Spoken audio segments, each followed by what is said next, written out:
ভোর থেকেই রাজধানীতে গুড়ি গুড়ি বৃষ্টি, এতে বিপাকে পড়েছেন ঘর থেকে বের হওয়া অফিসগামী মানুষ। বৃষ্টি মাথায় নিয়ে বাস স্ট্যান্ডে অপেক্ষা করতে হচ্ছে যানবাহনের জন্য। জনভোগান্তির খবর জানাতে এই মুহূর্তে রাজধানীর ফার্মগেটে আছেন রিপোর্টার রায়দুল ইসলাম শুভ। সরাসরি যাচ্ছে তার কাছে। শুভ,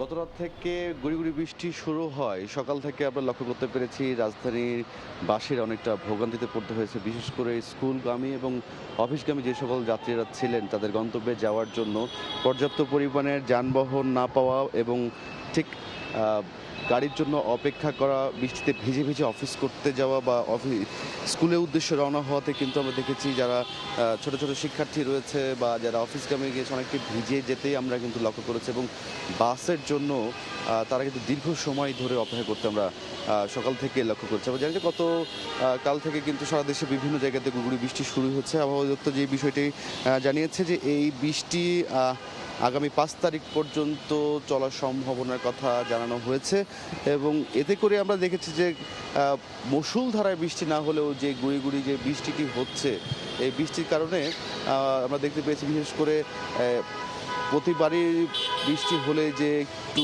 অতিরিক্ত ভাড়া নেওয়ার, বিশেষ করে রিক্সাগুলোতে বা বাস যারা আছে বাসের অতিরিক্ত ভাড়া আদায়ের একটা অভিযোগ আসলে এই যাত্রী যারা করেছিলেন, যারা গন্তব্যে যাচ্ছেন, যাদের অফিসগামী, স্কুলগামী বা অন্যান্য যে সকল যাত্রীরা রয়েছেন তাদের গন্তব্যে পৌঁছানোর জন্য তাদের কিন্তু অনেকটা ভোগান্তিতে পড়তে হয়েছে পর্যাপ্ত গাড়ি না থাকায় এবং রাস্তাতে বৃষ্টির কারণে যে যানজটের সৃষ্টি হয়েছে সকাল থেকে, যে বিষয়টি আমরা দেখেছি যে সেটি একটা অনেকটা ভোগাচ্ছে রাজধানীবাসীকে।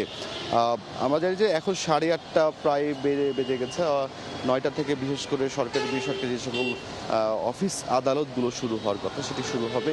এই শেষ মুহূর্তে তাদের অফিসে ছোটার যে প্রবণতা, এটিতেই আসলে এই যে দীর্ঘ যানজট এবং তার পাশাপাশি দেখা যাচ্ছে যে গাড়ি না পাওয়ার যে একটা বিষয়, এই সব কিছু যদি আমরা বলতে চাই মিলিয়ে এই সাধারণ যারা যাত্রী রয়েছে রাজধানীবাসী তাদের একটা বড় একটা বিড়ম্বনার মধ্যে পড়তে হয়েছে। এবং আমরা দেখতে পেয়েছি যে যারা শিক্ষার্থী রয়েছে তারা আসলে অনেকটা রিক্সা না পাওয়ার কারণে বা যানবাহন না পাওয়ার কারণে তারাও কিন্তু হেঁটে হেঁটে অনেকটা বৃষ্টিতে ভিজেই তাদের স্কুলে যেতে আমরা লক্ষ্য করেছি।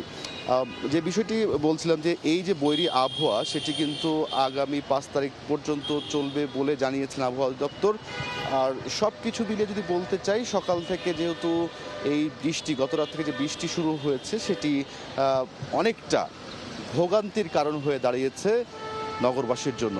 সব কিছু মিলিয়ে এই ছিল আমার কাছে মাহারগেট থেকে সবশেষ। রাজধানীতে বৃষ্টির কারণে তৈরি হওয়া জনভোগান্তির খবর জানাচ্ছিলেন সহকর্মী রায়দুল ইসলাম শুভ।